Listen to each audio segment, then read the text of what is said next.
Assalamualaikum warahmatullahi wabarakatuh. Apa kabar sobat radio malam? Semoga kita semua dalam keadaan sehat, dilancarkan rezekinya dan diberi keberkahan dunia dan akhirat. Amin ya robbal alamin. Debat Abu Nawas dan ulama tentang kematian. Dikisahkan ada seorang tokoh sufi yang terkenal dengan kealimannya. Ia juga disegani oleh penduduk setempat sebagai sosok ulama yang karismatik. Pada suatu ketika, dia mendengar nama seorang tokoh sufi dari Baghdad yang sering bersikap nyeleneh dan terkadang dianggapnya menyalahi syariat. Tokoh sufi tersebut bernama Abu Nawas. Meskipun demikian, Abu Nawas dianggap masyarakat sebagai tokoh sufi yang tinggi akan ilmu agamanya. Bagaimana mungkin seorang sufi yang tinggi ilmunya sering bersikap nyeleneh dan melanggar syariat? Pikir sang sufi merasa heran. Karena penasaran, ia pun berencana untuk pergi ke Baghdad menemui Abu Nawas. Maka pergilah ia ke kota Baghdad dan mencari alamat rumahnya. Setelah bertanya kepada beberapa warga, akhirnya sampailah ia di kediaman Abu Nawas. Kebetulan saat itu Abu Nawas tengah duduk santai di depan rumahnya. "Assalamualaikum, apakah Anda yang bernama Abu Nawas?" tanya sang sufi. "Benar, saya Abu Nawas. Lalu Anda siapa dan dari mana Anda? Karena sepertinya Anda bukan orang sini," ujar Abu Nawas. "Saya memang bukan orang sini, saya ini musafir dari negeri seberang," balasnya. Abu Nawas pun segera mempersilahkan masuk dan mengajaknya duduk di ruang tamu.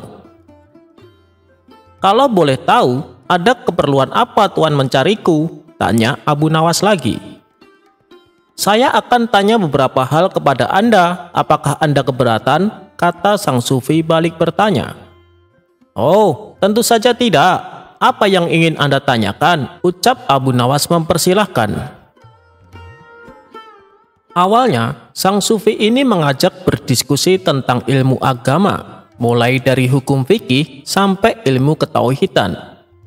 Mendengar cara bicara dan pengetahuannya, barulah Abu Nawas menyadari bahwa tamu yang dihadapannya adalah seorang ulama berilmu tinggi.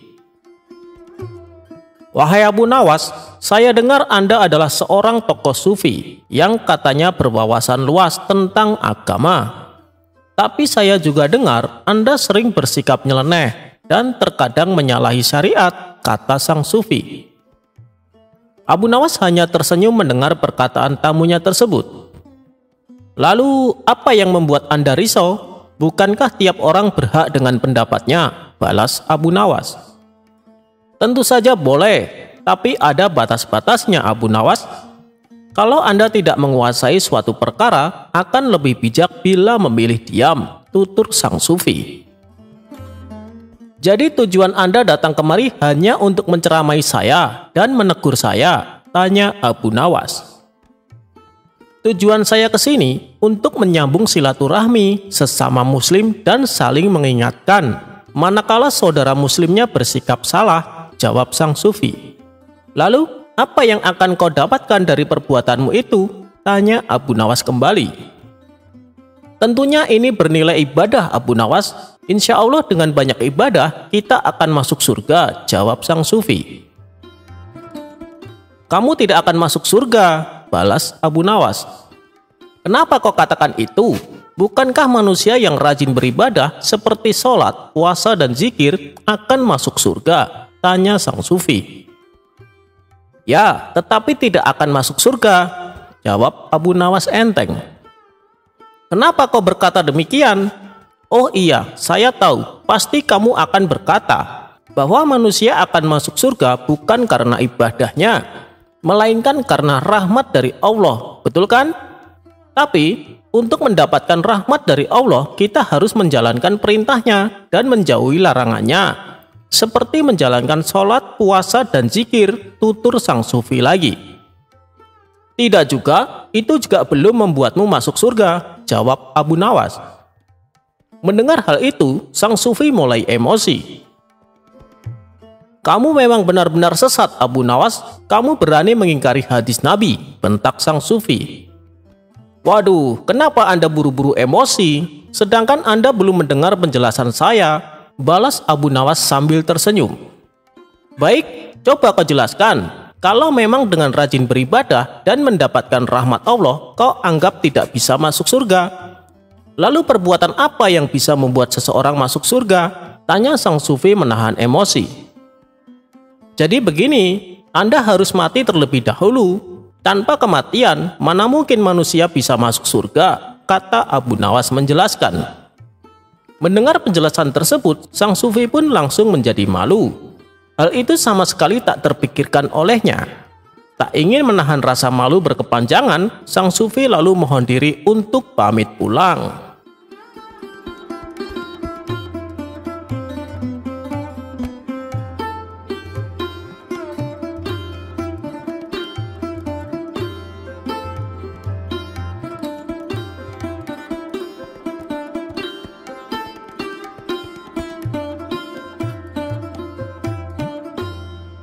Kecerdikan Abu Nawas menangkap pencuri burung.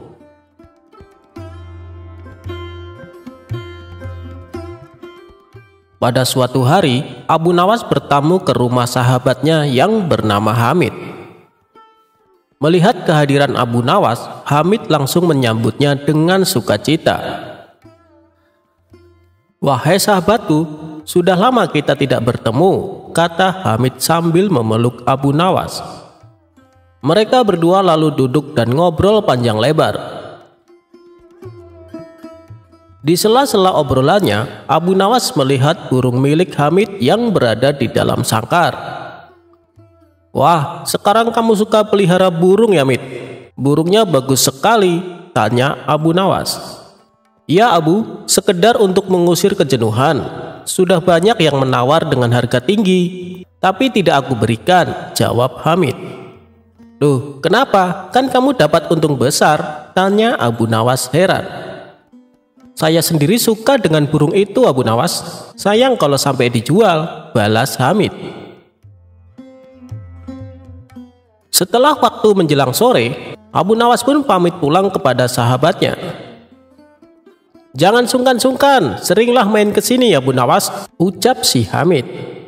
"Insya Allah sahabatku," balas Abu Nawas. Beberapa hari kemudian, burung si Hamid hilang dicuri.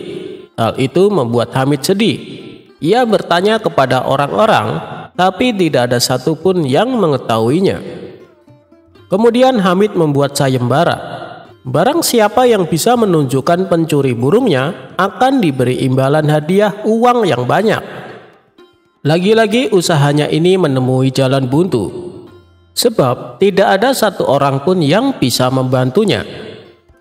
Solusi terakhir yang ia tempuh adalah dengan meminta bantuan sahabatnya. Siapa lagi kalau bukan Abu Nawas? Maka pergilah Hamid ke rumah Abu Nawas. Sesampainya di sana, Hamid menceritakan masalah yang menimpa dirinya. "Apakah kamu punya dugaan siapa kira-kira yang mencuri burungmu?" tanya Abu Nawas. "Yang jelas orang dekat, Abu Nawas. Bisa jadi tetangga saya, mungkin juga kawan saya. Tapi saya tidak berani sembarangan menuduh," jawab si Hamid. Sejenak Abu Nawas terdiam.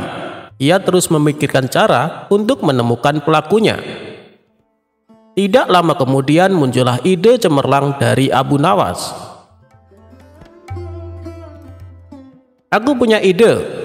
Undang semua orang-orang terdekatmu, ajak mereka makan siang di rumahmu," perintah Abu Nawas. Mendengar itu, Hamid pun kaget. "Untuk apa, Abu Nawas? Bisa jadi di antara mereka adalah pencurinya," tanya Hamid. "Jika kau ingin tahu pelakunya, turuti saja perkataanku. Jangan banyak bertanya. Biarkan aku yang bekerja," ucap Abu Nawas menegaskan. "Baiklah Abu Nawas, saya serahkan urusan ini sepenuhnya kepadamu," balas Hamid mengiyakan. Keesokan harinya, Hamid melaksanakan rencana Abu Nawas. Ia mengundang orang-orang terdekatnya. Mereka adalah tetangga Hamid dan kawan-kawan Hamid. Setelah semuanya berkumpul, mereka disuguhi hidangan makan siang. Ketika semua bercengkrama sambil menikmati hidangan makan siang, tiba-tiba Abu Nawas berdiri dan berkata, "Apakah kalian tahu kenapa kita diundang?" katanya. Mereka menjawab, "Untuk makan-makan, Abu Nawas." "Ya, selain itu, dalam rangka apa sebenarnya kita diundang?" Abu Nawas kembali bertanya. Salah satu dari mereka berceletuk, "Dalam rangka pencurian burungnya si Hamid." Spontan para hadirin tertawa mendengar perkataan tersebut. "Tepat sekali, sebenarnya Hamid sudah tahu pelakunya," ucap Abu Nawas. "Apakah kalian siap untuk bersumpah bahwa kalian tidak mengambil burungnya Hamid?" tantang Abu Nawas. Suasana yang tadinya penuh gelap tawa mendadak berubah menjadi tegang. "Jangan tegang begitu dong, saya hanya bercanda," ucap Abu Nawas sambil tertawa untuk meredakan suasana. "Begini kawan-kawan, untuk apa pakai sumpah-sumpahan? Karena sebenarnya saya dan Hamid melihat pelakunya. Dia ada di sini bersama kalian." Mendengar hal itu, orang-orang yang berkumpul di rumah Hamid menjadi penasaran. "Siapa orangnya? Kami ingin tahu," tanya mereka. "Tidak perlu aku sebutkan, nanti biar aku yang akan bicara kepadanya di lain waktu," tutur Abu Nawas. Jawaban Abu Nawas membuat mereka tidak terima. Mereka protes dan berkata, "Tidak bisa Abu Nawas, kami harus mengetahuinya sekarang juga. Kami akan menghukum dan mengusirnya." Situasi pun semakin memanas, dan ini sesuai dengan rencana Abu Nawas. "Tidak perlu kalian lakukan itu, cukup dia merasakan kepanikan dan rasa takut saja," balas Abu Nawas berpura-pura meredakan suasana. Mereka tetap saja tidak puas dengan jawaban Abu Nawas. Akhirnya mereka memilih bertanya kepada Hamid. "Hei Hamid, beritahu kami siapa pelakunya," sesak mereka. Hamid pun menjawab sesuai dengan arahan Abu Nawas. "Ya, memang saya dan Abu Nawas sudah mengetahui pelakunya. Namun aku kira Abu Nawas bertindak dengan bijak. Jadi biarkan dia yang atur." Jawaban Hamid malah membuat mereka semakin emosi. "Kami tidak akan meninggalkan rumah ini sebelum kami mengetahui siapa pelakunya," kata mereka serempak. "Baiklah, jika kalian masih bersikeras ingin mengetahuinya, saya akan menyebutkan ciri-cirinya. Pencuri itu ialah lelaki yang di kepalanya terdapat sehelai bulu burung," ucap Abu Nawas menjelaskan. Para hadirin akhirnya senang. Mereka saling melirik satu sama lain. Namun ada satu orang yang nampak tegang. Dia menaruh tangannya di atas kepala dan mulai meraba-raba rambutnya untuk mencari sehelai bulu burung. Di saat itulah Abu Nawas langsung berteriak dan menunjuk orang tersebut. "Dia pelakunya, dia yang telah mencuri burungnya Hamid." Orang itu tidak bisa mengelak, terpaksa ia mengakui perbuatannya. Singkat cerita, burung Hamid akhirnya bisa ditemukan. Sebagai rasa terima kasihnya, Hamid memberikan sejumlah uang kepada Abu Nawas.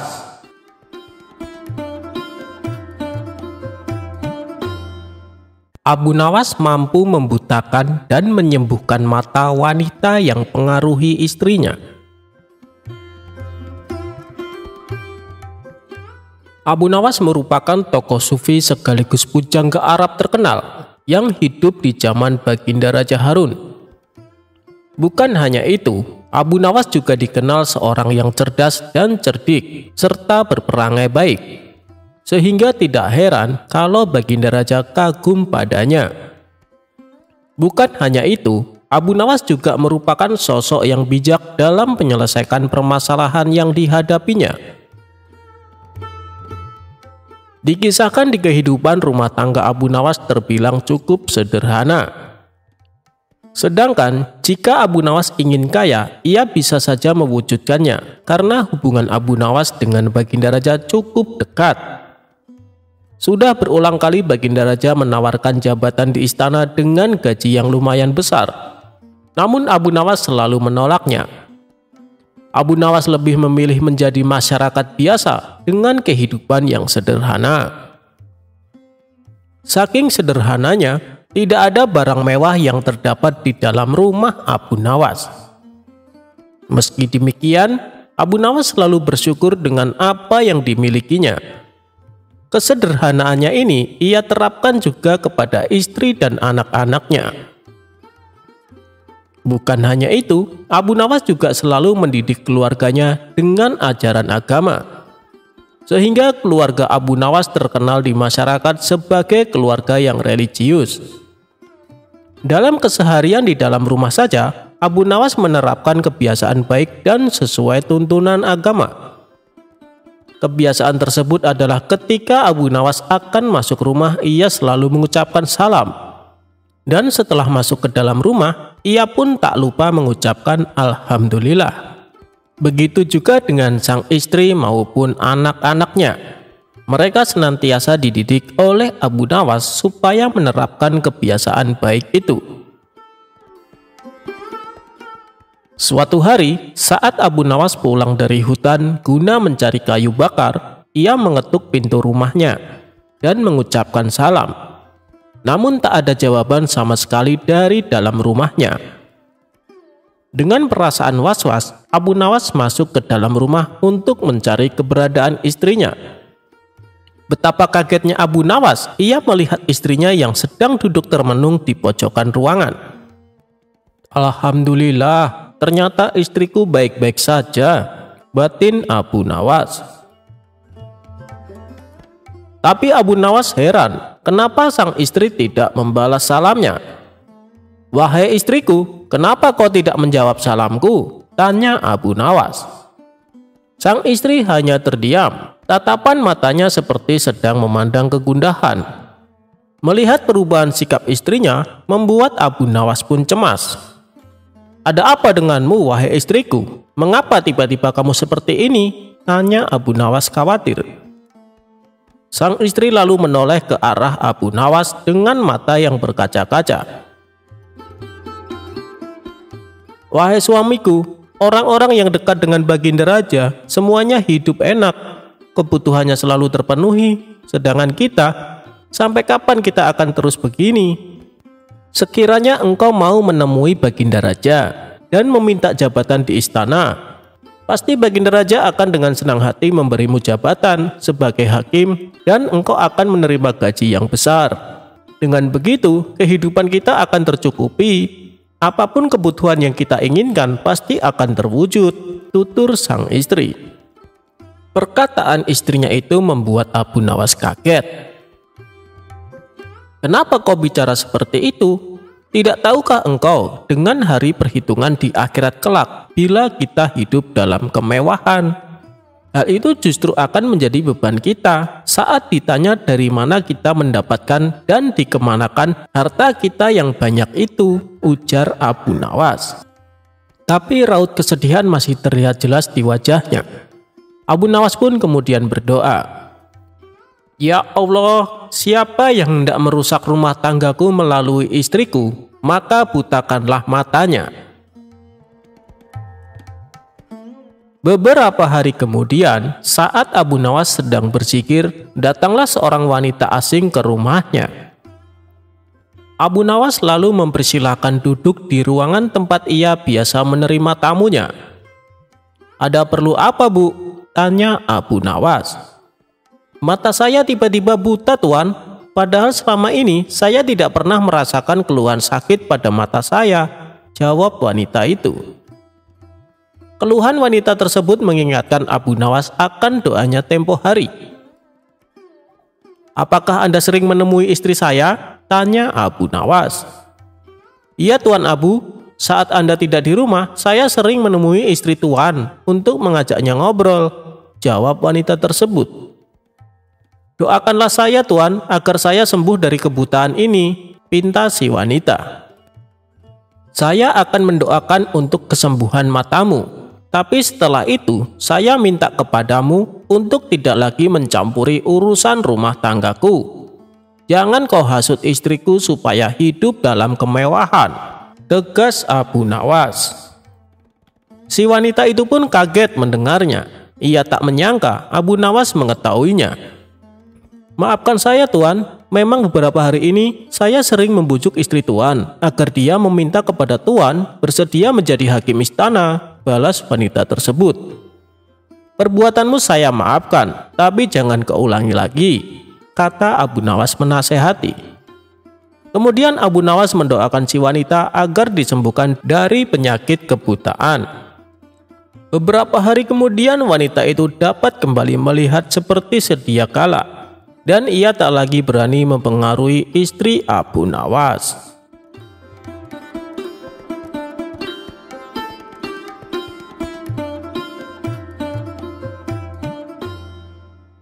Berbagi buah dan berkah yang tak terduga.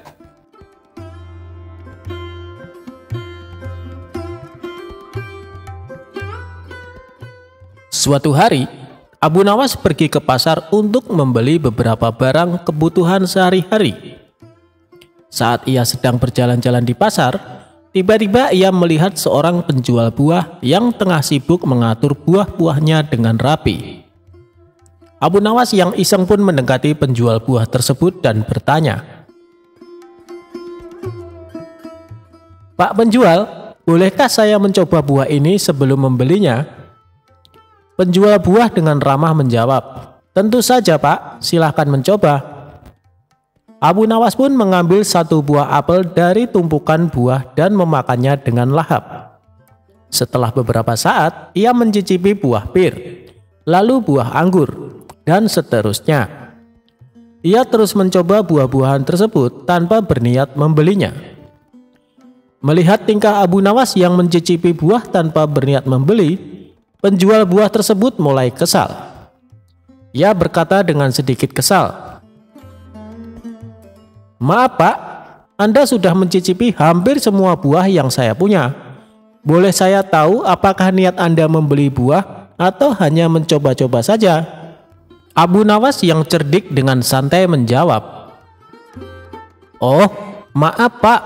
Sebenarnya saya sedang mencari buah yang paling enak untuk diberikan kepada istri saya. Saya ingin memastikan bahwa buah yang saya beli benar-benar lezat sehingga istri saya senang.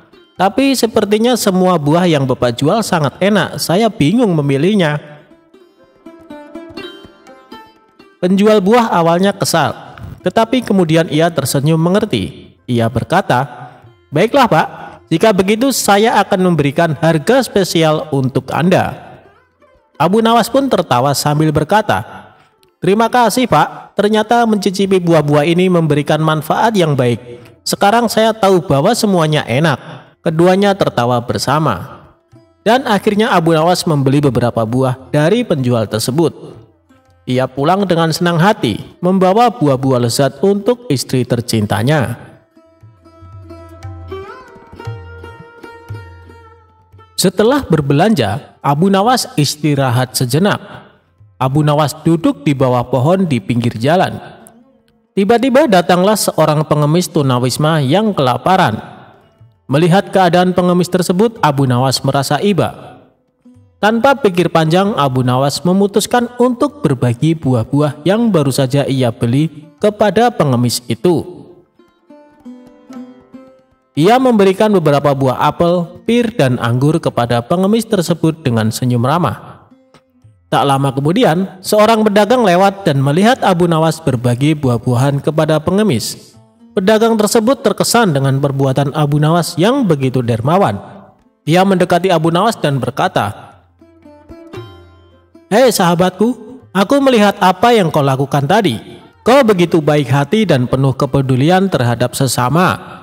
Bolehkah aku menawarkan sebuah pekerjaan padamu?" Abu Nawas terkejut, namun tertarik dengan tawaran tersebut. Ia menjawab dengan rasa ingin tahu. "Tentu, apa pekerjaan yang kau maksud?" Pedagang itu tersenyum dan menjawab, "Aku memiliki toko buah dan membutuhkan seorang yang pandai dalam memilih buah-buahan berkualitas. Dilihat dari cara kau mencicipi buah-buah di pasar, aku yakin kau memiliki keahlian dalam hal itu. Aku ingin mengajakmu untuk bekerja denganku." Abu Nawas sangat senang dengan tawaran tersebut. Ia tidak menyangka bahwa perbuatannya yang sederhana di pasar dapat membawa keberuntungan dan kesempatan baru baginya. Ia dengan senang hati menerima pekerjaan itu dan berjanji untuk memberikan yang terbaik. Dari kejadian lucu di pasar hingga akhirnya mendapat pekerjaan baru, Abu Nawas mengerti bahwa kebaikan dan kepedulian terhadap orang lain selalu membuahkan hasil yang baik. Tindakan kecil seperti berbagi buah-buahan kepada pengemis dapat membuka pintu kesempatan yang tak terduga. Abu Nawas pun menjalani pekerjaan barunya dengan penuh semangat dan keahlian dalam memilih buah-buahan terbaik. Ia menjadi karyawan yang dipercaya oleh pedagang dan berhasil mencapai kesuksesan dalam bidang tersebut. Cerita lucu ini mengajarkan kita tentang pentingnya kebaikan dan kepedulian terhadap orang lain. Tindakan kecil yang dilakukan dengan tulus dapat membawa dampak positif dalam hidup kita, bahkan membawa keberuntungan dan peluang baru. Ia menggunakan kejadian lucu di pasar untuk mendapatkan harga spesial dan juga memberikan kebahagiaan kepada istri dengan buah-buah yang enak.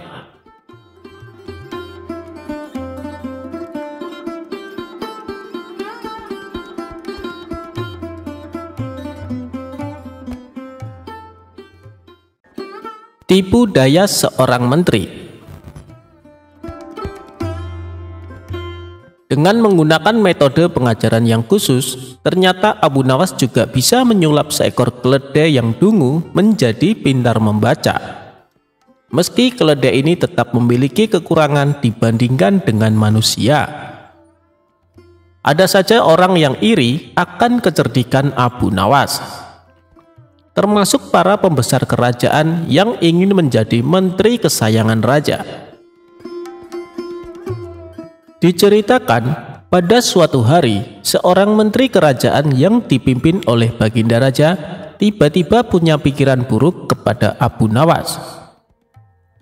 Rupanya, ia iri hati terhadap perhatian raja yang begitu berlebihan terhadap Abu Nawas daripada dirinya. Tanpa ada sebab, menteri itu memberikan seekor keledai kepada Abu Nawas. "Abu Nawas, ajari keledai itu membaca. Dalam 2 minggu, datanglah kembali kemari dan kita lihat hasilnya," kata menteri itu. Abu Nawas menerimanya dan kemudian pergi tanpa banyak kata. Namun dalam hati ia masih was-was juga atas niat menteri itu. "Apakah ini salah satu tipu dayanya untuk menghancurkan nama baikku?"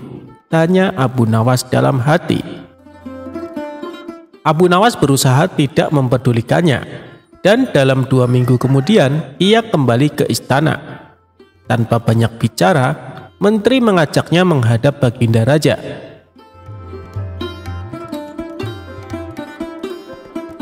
"Baginda, akan aku tunjukkan siapa sebenarnya diriku ini," kata menteri itu dengan lantang.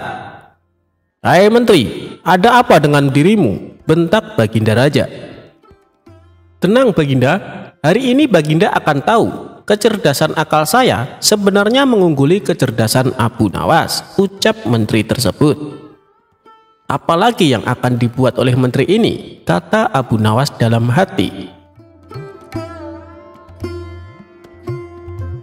"Baiklah, jika salah satu dari kalian menang, maka ia berhak mendapatkan sekantung dinar ini. Tetapi bagi yang kalah, ia akan dihukum 3 bulan di penjara," titah sang raja. Tanpa bisa mengelak, Abu Nawas terpaksa menyanggupi permainan aneh itu. Tiba-tiba, menteri itu menunjuk ke sebuah buku besar. "Coba buktikan jika keledai itu bisa membaca. Bukankah engkau cerdas dalam segala hal?" kata menteri kepada Abu Nawas. Abu Nawas lalu menggiring keledainya ke buku itu dan membuka sampulnya. Si keledai menatap buku itu dan tak lama kemudian mulai membalik halamannya dengan lidahnya. terus-menerus dibaliknya setiap halaman sampai halaman terakhir. Setelah selesai, si keledai menatap Abu Nawas. "Demikianlah keledaiku bisa membaca," kata Abu Nawas. Kini giliran si menteri untuk menginterogasi. "Bagaimana caramu mengajari dia membaca?" tanyanya. "Jadi begini, sesampainya di rumah, aku siapkan lembaran-lembaran besar mirip buku, dan aku sisipkan biji-biji gandum di dalamnya.